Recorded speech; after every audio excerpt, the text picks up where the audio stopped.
Good morning at welcome na naman muli dito sa ating munting channel. So kagabi nga pala ay nanganak na yung ating isang inahin dito na si Tiny. So nagsimula siyang mag-labor bandang 7 PM. Nagsimula na siyang hingalin, tsaka di na siya mapakali. So balisan na si Tiny. So naghintay tayo hanggang 11 PM.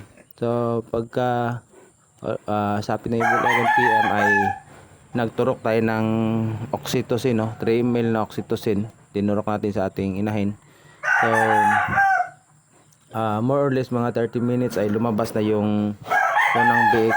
Kaso yung unang biik na lumabas ay patay, no. So yung anak pala ni Tiny na i-produce ay 13 piglets. So first time nating mag-EI.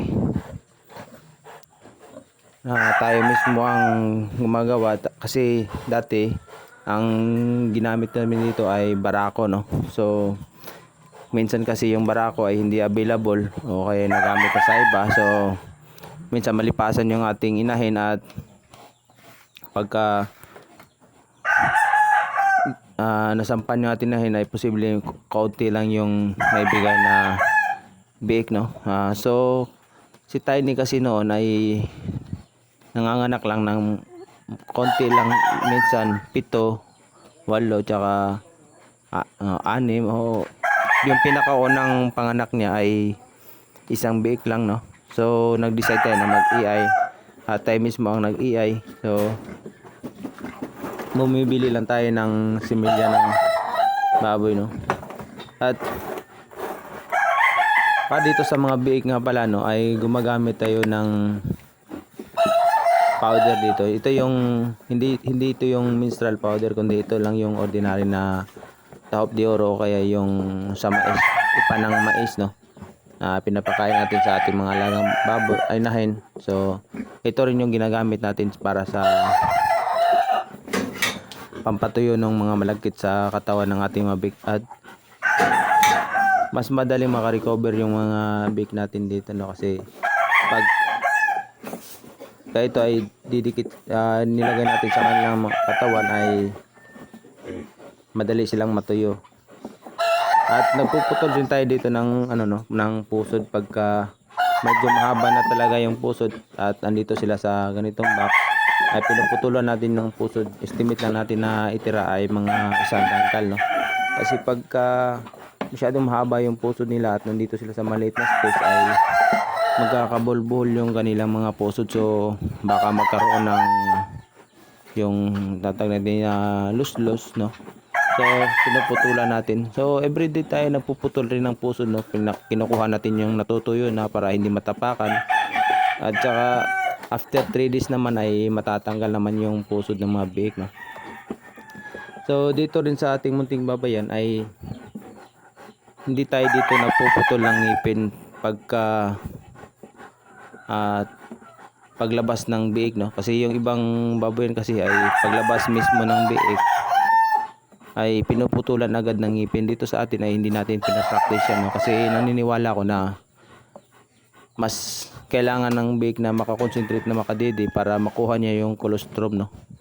So pag pinutulan ay ito kasi sa analyze ko, pag pinutulan ko ng ngipin ay baka hindi makadidi ng maayos yung mga biik. So magkaroon ng irritation na hindi nila makuha yung kailangan na colostrum sa kanilang katawan. So yung pagpuputol ng ngipin ay after 3 days na lang tayo napuputol ng ngipin. Sabay yung pagputol ng buntot, pagturok ng antibiotic at pagturok ng iron, no.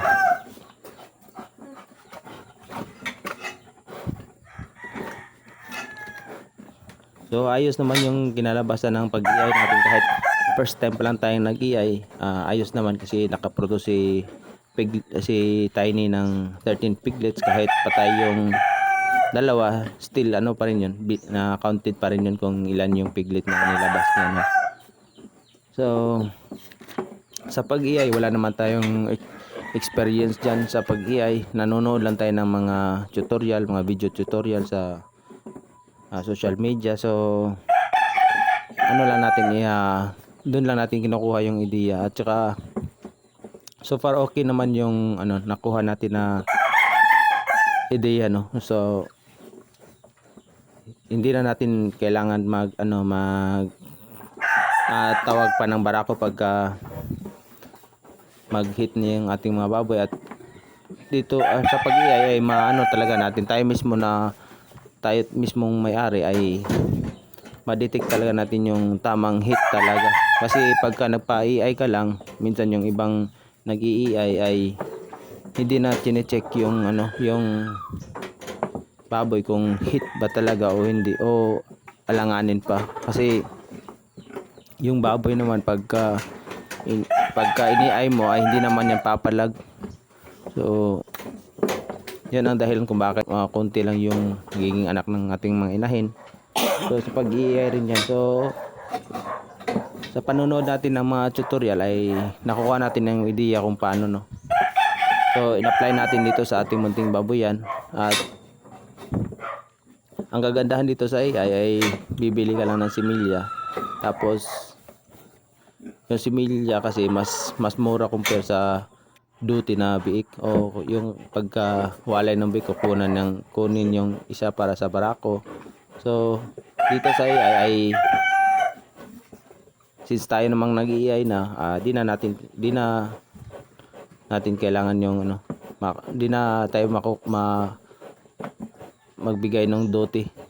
Kasi dati ganyan rin nagpa-iay ako. So nagbigay ako ng duty. So minsan kasi pagka konti lang yung anak, wala, lugi tayong may-ari ng inahin. Okay lang doon sa nag-iay kasi pag konti lang yung anak, mas gusto nila yon kasi malaki yung mabiik. So mabenta lang ng maayos na presyo.